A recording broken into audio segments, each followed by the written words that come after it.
Hi friends, இன்றைக்கி பாருங்கள் நம்ம வீட்டில் சூப்பரான ஒரு கழனி உருண்டை சொல்லுவாங்க. அந்த காலத்தில் நம்ம கழனி உருண்டை தான் செஞ்சுருக்கோம். வாங்க எப்படி செய்வேன்னு நம்ம பார்க்கலாம். இப்போ நான் பச்சரிசி மாவு தாங்க எடுத்திருக்கேன். உங்களுக்கு எவ்வளோ பச்சரிசி மாவு அவ்வளோ பச்சரிசி மாவு எடுத்துக்கோங்க.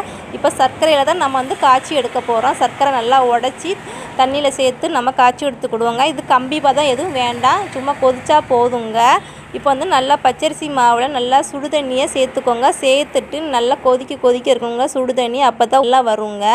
இப்போ நல்லா சுடு தண்ணியை ஊற்றிட்டு நல்லா கைட்டை பிணைஞ்சிட்டு இந்த மாதிரி உருண்டை பிடிச்சி வச்சுக்கிடுவோங்க. இதில் நீங்கள் எந்த ஷேப்னாலும் உருண்டை பிடிச்சி வச்சுக்கோங்க. நான் உருண்டையாக பொடிசாக உருட்டி எடுக்க போகிறேங்க. பாருங்கள், நான் அந்தளவுக்கு உருட்டி எடுத்திருக்கேன். உங்களுக்கு எந்த ஷேப்னாலும் உருட்டி எடுத்துக்கலாங்க. இப்போ நம்ம எல்லா உருண்டையும் உருட்டி வச்சுக்கிட்டோங்க. பாருங்கள், நம்ம சர்க்கரை பால் தண்ணி நல்லா கொதிக்கணும். கொதிக்கும் பிறகு அந்த உருண்டையை நம்ம போடணுங்க. நல்லா பாருங்கள், தண்ணி நல்லா கொதிச்சிருச்சு. அதுக்கடுத்து ஒரு உருண்டையாக போட்டுக்கிடுவோங்க.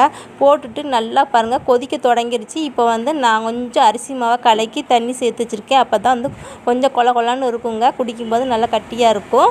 இப்போ கொஞ்சம் லைட்டாக தேங்காயும் ஏலக்காய் மிக்சியில் 1-2 அரைச்சி சேர்த்துக்கிட்டேங்க. சேர்த்துட்டு இதை நல்லா கொதிக்க விடுங்க. வேறு ஒன்றும் சேர்க்க வேண்டாம். சூப்பரான கழனி உருண்டை ரெடியாகிடுச்சு. சூப்பராக இருக்குங்க. இதையும் நீங்கள் செஞ்சு குடிச்சு பாருங்கள்.